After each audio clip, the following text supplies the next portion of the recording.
সন্দেশখালী ২ নম্বর ব্লকের একাধিক নদী বাঁধে ফাটল। টানা ৪ থেকে ৫ দিনের বৃষ্টির প্রভাবে বঙ্গোপসাগরে নিম্নচাপের ফলে এই বিপত্তি। কোথাও কোথাও নদীর ফাটল সৃষ্টি হয়েছে। আগে ২ নম্বর অঞ্চল, খুলনা অঞ্চল, আমাদের গোড়ামারি এবং শীতলিয়া অনেক বাঁধে ফাটল নিয়েছে এবং অনেক জায়গায় বসে গেছে। আমরা চাই দ্রুত প্রশাসনিক ব্যবস্থা নেই, যাতে আমাদের বিপর্যয় না ঘটে। তার আগে যদি চেষ্টা করে তাহলে আমাদের আমরা অনেক। আপনারা কি সুন্দরবনের আতঙ্কে থাকেন? হ্যাঁ, সে তো অবশ্যই থাকবো, কারণ এর আগে কয়েকবার আমাদের ভাঙন হয়েছে, আয়লাও হয়ে গেছে। সেই বিপর্যয়ের আমাদের ভয় তো এখনও আছে আমাদের। যদি আবার সেটা কোনো ধরনের ঘটনা ঘটে তাহলে আবার সেই বিপর্যয় চলে আসবে। হ্যাঁ, আমরা চাই সরকারের কাছে দ্রুত যেন আমাদের এই ব্যবস্থাটা করে।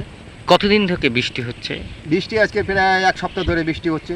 এর আগেও সামান্য হয়েছে, কিন্তু এই 1 সপ্তাহ কন্টিনিউ বৃষ্টিটা হচ্ছে, যার ফলে এই বাঁধ বসে যাচ্ছে, অনেক জায়গায় ফাটল নিয়েছে। আর আমাদের গোড়ামারি এই জায়গাটা তো বিশেষ করে এই জায়গাটা আগের বারেও ভেঙে গিয়েছিলো। সেই আগে যে ভাঙন ছিল, সেই ভাঙনের পাশাপাশি যে কংক্রিট বাঁধ, সেই বাঁধটা বসে গেছে, একদম বাঁধের গোড়ায় চলে এসছে। সন্দেশখালীর একাধিক গ্রাম পঞ্চায়েতের মণিপুর, কড়াকাটি, খুলনা, সন্দেশখালী গ্রাম পঞ্চায়েতের একাধিক নদী, ডাঁসা, কালিন্দী, রায়মঙ্গল সহ একাধিক নদীর বাঁধ বিপর্যয়। দ্রুত প্রশাসন নজর দিক ও ইরিগেশন ডিপার্টমেন্টে নদীর বাঁধে মেরামতের কাজ শুরু করুক, এবং এমনই দাবি সাধারণ মানুষের। এর আগে আয়লা, আমফান, ইয়াস সহ একাধিক ঝড়ে ক্ষতিগ্রস্ত নদীর পাড়ের বাসিন্দারা। কোথায় আছে নদীর ধারে বাস, চিন্তা 12 মাস। তাই ভয়ভীতি এবং আতঙ্কে এই সুন্দর মনের মানুষ ও সন্দেশখালী আতঙ্কে রয়েছে বলে এমনই বললেন সাধারণ মানুষ।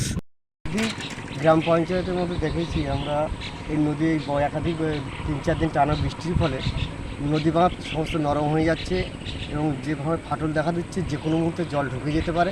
আমরা চাই অনতিবিলম্বে এই ডিপার্টমেন্টের প্রশাসনের যারা দায়িত্ব আছেন তাদেরকে দৃষ্টি আকর্ষণ করছি যে এই খুব দ্রুততার সঙ্গে যদি এইগুলো যদি না দেখা হয় তাহলে যে কোনো মুহূর্তে নদী বাঁধ ফাটলের অবস্থা গ্রামের মধ্যে জল ঢুকে যেতে পারে।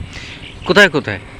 সন্দেশখালী 2 নম্বর ব্লকের একাধিক জায়গা, খুলনা গ্রাম, হাটগাছা, গোড়ামারি, শীতলিয়া, সমস্ত জায়গায় কি চাইছেন আপনারা? আমরা চাইছি যে নদী বাঁধে এই মুহূর্তে কীভাবে বিজ্ঞানসম্মতভাবে বাঁধের কাজ করা যায় বা গার্ডওয়াল করা যায়, সেটাও চাইছি।